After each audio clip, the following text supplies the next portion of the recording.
Pakistan's new federal budget isn't just about numbers. It's not just a document written on paper. It's a high-stakes roadmap for economic survival. It's a plan whose execution will decide the direction of the country's economy. Hidden within this budget are decisions that will affect the lives of every Pakistani in the coming years. Its goal is to speed up growth. Boosting the pace of economic development is one of the government's top priorities. To widen the tax net, so that more people can be included in the tax system. Improving the tax collection system and stopping tax evasion are also part of this strategy. And to meet the demands of the IMF. This budget ensures compliance with agreements made with the International Monetary Fund. All of this at a time when inflation is squeezing ordinary citizens. Rising inflation has lowered people's buying power and made their lives difficult. The government's gamble, short-term pain for long-term stability. Will this government strategy succeed? Will the public accept this sacrifice, in hopes of getting a big IMF bailout, so the country can be pulled out of economic crisis? The real test is in carrying it out. Will the government be able to put this budget into action?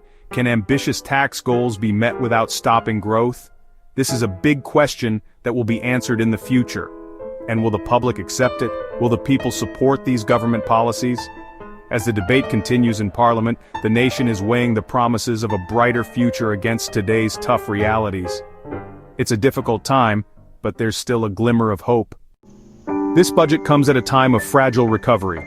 GDP growth has gone up to 2.4%, inflation has gone down, and money sent home from overseas is strong.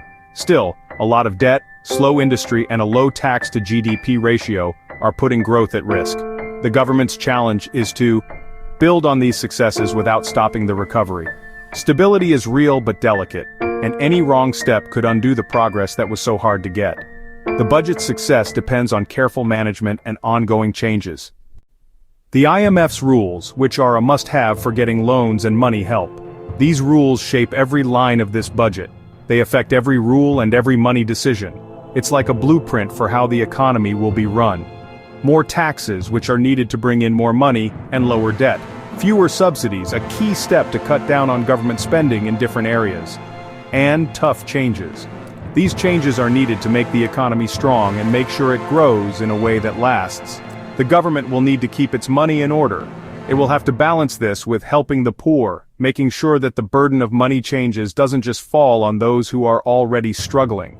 Like increasing help that is aimed at certain groups, such as the Benazir Income Support Program.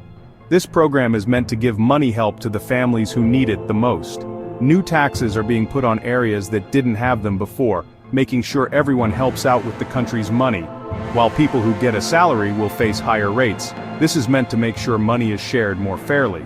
The goal is to show that they are serious about making changes, while supporting those who are most vulnerable, making sure no one is left behind.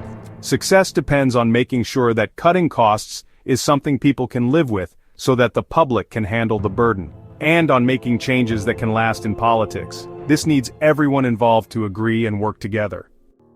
The government plans to spend about 19 trillion rupees in the coming financial year. That's a huge number, showing how much the government invests and spends in different parts of the country. This amount includes all the federal government's spending, both for development and other things. A big part of this budget is a record tax goal of about 13 trillion rupees, which is a major way the government gets money. This tax goal is based on how much economic activity there is in the country and how well taxes can be collected. This is a big jump of about 38% compared to last year, which shows the government is serious about collecting taxes. The goal of this increase is to help the economy grow and make sure finances are stable. More than half of the budget goes to paying off debt, which is a worry. This means most of the money the government gets goes to paying back old loans. Because of this, very little money is left for development projects or helping the public. Money for important areas like education, health, and basic services gets limited. The government's goal for the money it spends versus what it takes in is 6.9% of the GDP, which is a big hurdle. To lower this gap, the government needs to get more money and spend less. This goal is super important for getting money from the International Monetary Fund, IMF. To get the IMF's help, the government will need to be very strict with its money rules. Reaching these tough numbers means pushing hard to collect taxes and cutting government spending a lot. For this, the government will need to keep an eye on what different departments spend and cut down on things that aren't needed. If the government can't reach its money goals for any reason, it might have to make painful cuts or borrow even more money. This could make the economy shaky. Paying off debt takes up most of the budget, then money for defense went up by 15%.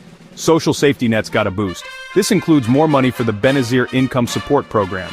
Spending on development is going up. But if less money comes in, there's a risk of cuts. Even with money problems, the government needs to protect money for buildings and welfare. Balancing security, social needs, and growth is always a challenge. Tax changes are aimed at people who earn a salary, digital services, property, and even solar panels, which has started a big public discussion. Withholding tax has been made wider, and a new carbon tax will make fuel more expensive, affecting daily costs. The goal is to get more people to pay taxes and to encourage official paperwork, but there's a risk of public anger. Success depends on fair rules and public trust in the system. The challenge is making tax changes work without making taxpayers upset. The budget has made people worried about rising costs, especially for people who get a salary and those with lower incomes. Businesses are worried about how new taxes will affect their prices, while experts are questioning if the government can really collect as much money as they hope. Critics are calling it an IMF budget that hurts regular people. Supporters see it as tough but necessary changes. Political disagreement is strong and public trust is shaky. The government's ability to get everyone on board will decide if these changes actually work. This budget is a gamble, with big goals, tough changes, and hopes for a fairer, more stable future. Making it happen is the real challenge. Success depends on how it's put into action, fairness, and public trust. The burden must be shared, with clear action against tax dodging and waste. As Pakistan faces a tough choice, every citizen's voice matters in shaping the path ahead. Share your thoughts. Does this budget strike the right balance for Pakistan's future?